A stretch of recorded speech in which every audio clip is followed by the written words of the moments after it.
take a run up. Run and jump. Woo! Nice.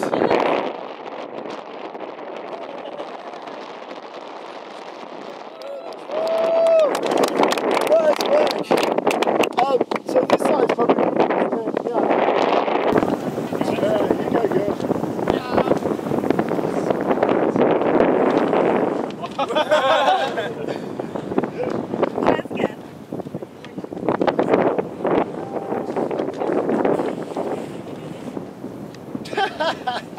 It's not working. That's not going too bad.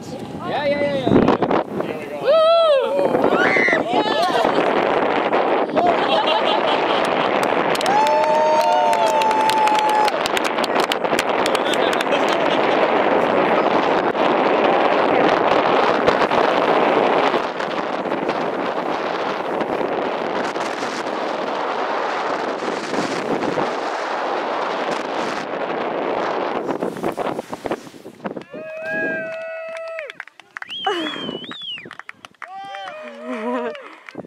So we've had the pups all born now. They started to arrive about 6 months ago, and probably the females finished pupping about 3 months ago. They need to be here because the pups aren't developed enough to take in the water from the food, so they must have their mother's milk. They spend one day going out about 70 kilometres to the edge of the continental shelf. There's an upwelling there called the volley upwelling of water. It's an ocean current, brings a lot of nutrient-rich water, and there's another sea life out there, crab. And very, very good at protecting him. You're just not going to come and smile at anyone, are you? Is he going to? He's a bit scared. Yeah. Usually they start pooping their little noses out. You're not going to look? So dingoes, if they're very, very hungry, will flip these guys over. I've seen them with all their faces are all bloody and messed up, and they'll eat them from underneath. I have seen a desperate eagle do it as well. Did you see his little nose there? Yeah. So that's the echidna, folks. It's pretty cool. Very good mating habit as well. The boys follow the girls, and they're called an echidna train. You can get up to 10 males following a girl around. I know. And the guy that just waits around the longest gets the goods. And we always say, how does an echidna mate? Very carefully.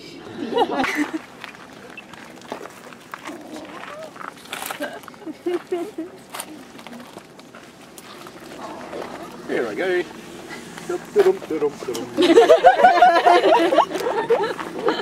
Straight on the road. Yeah, probably not exactly the way we were hoping. Just get right out of his way, folks. He'll probably just cross the road and then he'll head off into the bush the other way.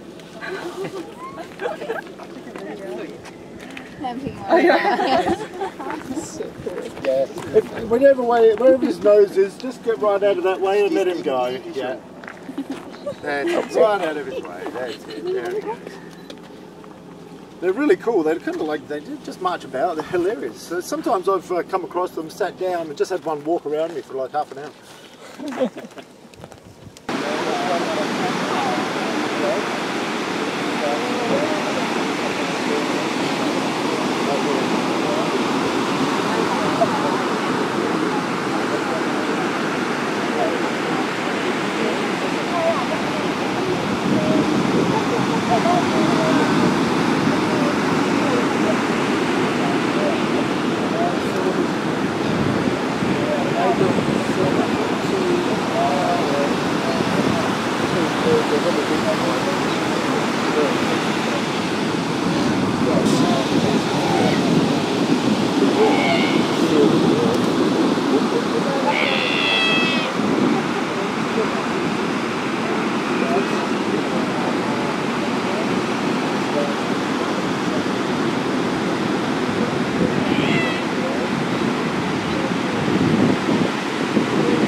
changes. So this is called a lure. It's got a little piece of meat attached to it. It's like for her, it's like a leather sparrow on a string.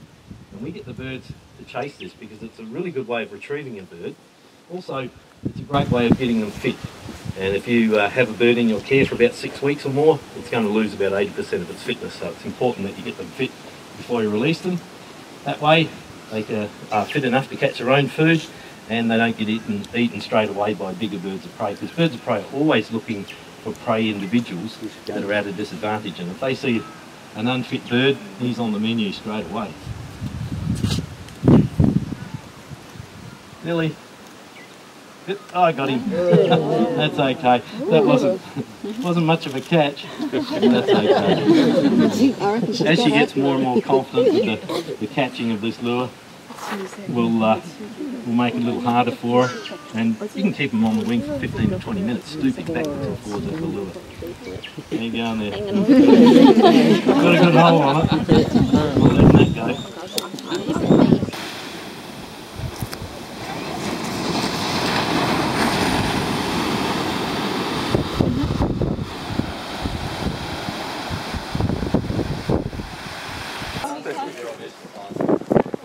Also, if I can just remind you, they've organised a donation for adults at $3 per child, and that's to cover the cost of the fish.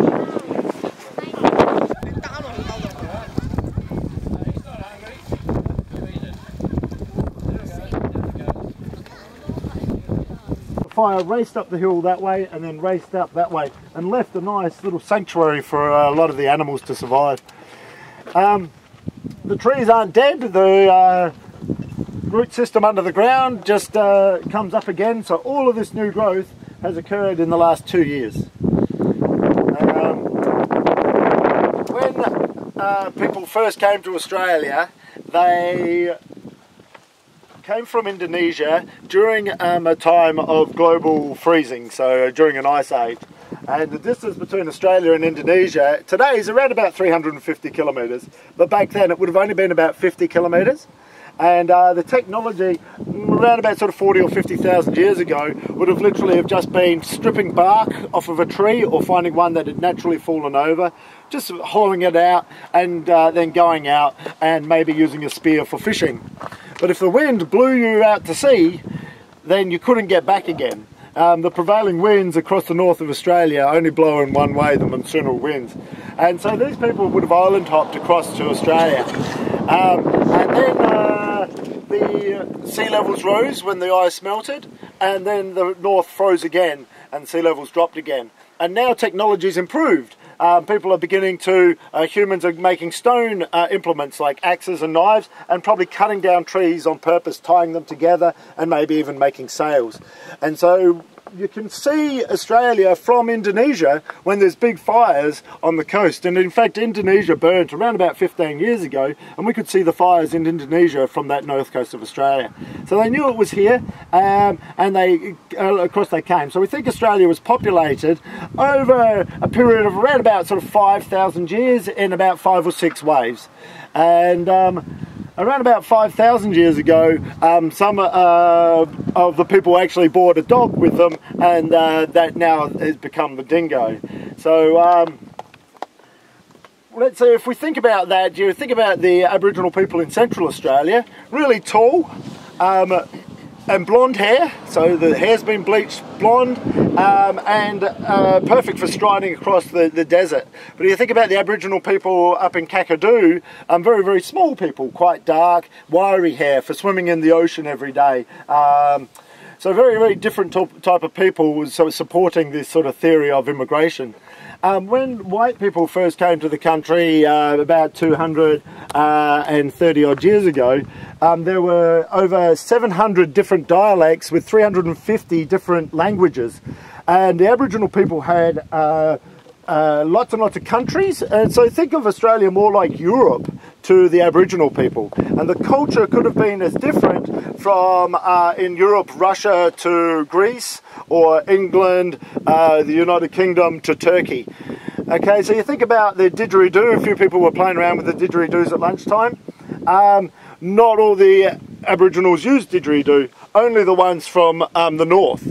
Okay, certainly not the desert Aboriginals. It was not practical to carry a great big lump of wood across your shoulder and march through the 40 degrees of Australian desert. The boomerang, you know, the piece of wood that you throw and it comes back to you, well, that's actually not true. You don't want a piece of wood heading back for your head, number one. But what you would do with that one is throw it low over a flock of birds, and as it went over the birds it would startle them, they would fly up, it would turn and hopefully hit one. Nice easy hunting. But that's only a certain country in the east of Australia, and not all Aboriginals used that. In Central Australia their boomerangs were very big, 3 or 4 foot long, a big heavy piece of wood. And this one again you would throw low along the ground and hopefully hit your kangaroo or emu in the leg, break its leg, nice easy hunting. So hugely different ideas. Central Australian Aboriginal people, they believe more like reincarnation in their belief systems after death. And as we mentioned, the South Australian Aboriginal people, they said that they would come here. One thing that all of the Aboriginal people did, no matter what country or language they came from, was they burnt Australia. And many anthropologists believe that every corner of Australia was burnt every 7 to 14 years. A lot of our plants, especially the sort of the smaller mallees and shrubs, have actually life expectancy of 7 to 14 years to sort of follow that fire pattern. It's funny, isn't it? It's all been burnt, but they're not actually burnt down, and it's because of that smell in the leaf that you smelled. And as the fire moves, it literally makes each tree explode, and they just erupt into flame, and then it moves on. In Victoria last year before, there was a fire that was burning in 100-kilometre wind. So 100 kilometres from here is pretty much right back as the crow flies where we got off the ferry.